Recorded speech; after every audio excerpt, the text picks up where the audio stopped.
Hello viewers, in this video we will learn the working of PN junction diode. But before that, I would like to tell about the semiconductor. Semiconductor is a material whose conductivity lies between pure conductor and an insulator. There are two types of semiconductor, intrinsic semiconductor and extrinsic semiconductor. An intrinsic semiconductor is a pure semiconductor, example silicon and germanium. Extrinsic semiconductor is a semiconductor with impurities added in it. There are two types of extrinsic semiconductor. P-type semiconductor is a semiconductor in which trivalent impurity duped to a pure semiconductor. Boron and indium are examples of trivalent impurity, whereas in N-type semiconductor, pentavalent impurity are added to a pure semiconductor. Phosphorus is an example of pentavalent impurity. There are three parts in this video. Part 1, diffusion current and formation of depletion region. Part 2 is forward bias and part 3 is reverse bias. We will first study diffusion current and formation of depletion region. In p-type region, holes are positive charge carriers, acceptor ions are immobile negative charge carriers, whereas in n-type material, electrons are negative charge carriers. Donor ions are immobile positive charge carriers. Holes are majority carriers in p-type material, whereas electrons are majority carriers in n-type material. A junction is formed between p-type and n-type material at the center. Due to concentration gradient, the free electrons in N region move over to the P region and holes in P region move over to the N region. This process is called diffusion. The free electrons and holes then combine near the junction, creating positively charged donor ions at the N side and negatively charged acceptor ions at the P side near the junction. Thus, a depletion region is formed. The depletion region is a region containing the uncovered acceptor and donor ions near the junction.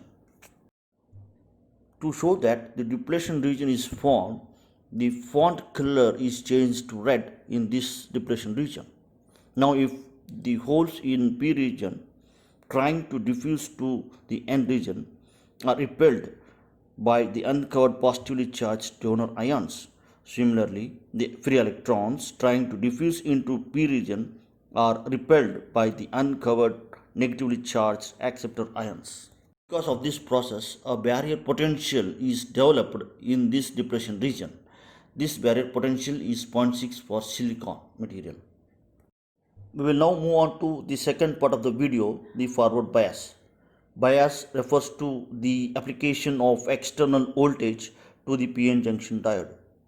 Forward bias means positive terminal of the voltage source is connected to the P region and the negative terminal of the voltage source is connected to the N region.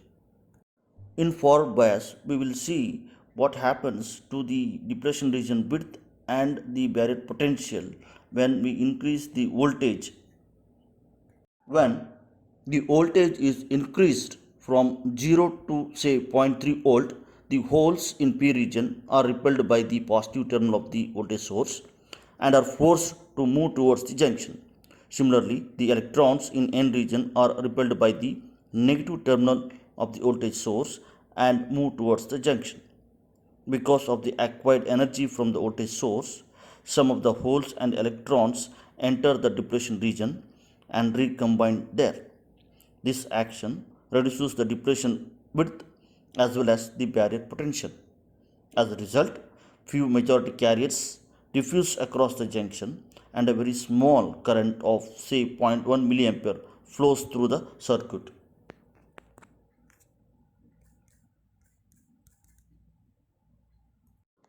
Now, if we increase the voltage from 0.3 to 0.6 volt, more number of electrons and holes diffuse across the depletion region and recombine there.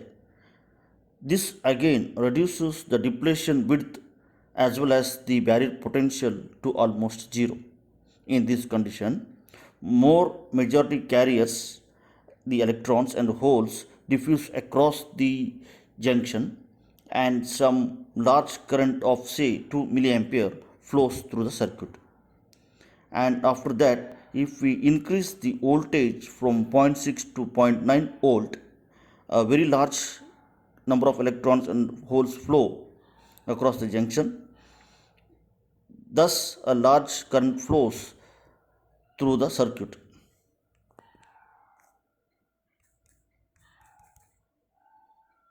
We will now move on to the third part of the video, the reverse bias. In reverse bias, the terminals of the voltage source are interchanged. That is, in reverse bias, the positive terminal of the voltage source is connected to N region and the negative terminal of the voltage source is connected to the P region. When a voltage is increased from 0 to say 30 volts, holes in P regions are attracted towards the negative terminal of the voltage source, and the electrons in the N region are attracted towards the positive terminal of the voltage source. Thus, majority carriers move away from the junction. This action widens the depletion region and increases the barrier potential. In this condition, there is no flow of majority charge carriers across the junction, but the minority carriers flow across the junctions. Thus, a very small current of say 1 microampere flows through the circuit. This current is called reverse saturation current, denoted by IS.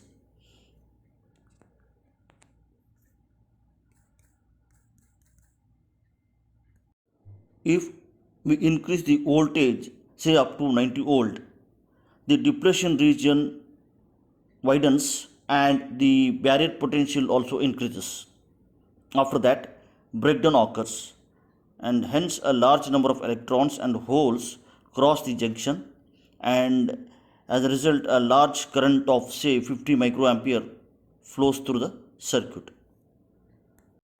Next is the VI characteristics of the diode.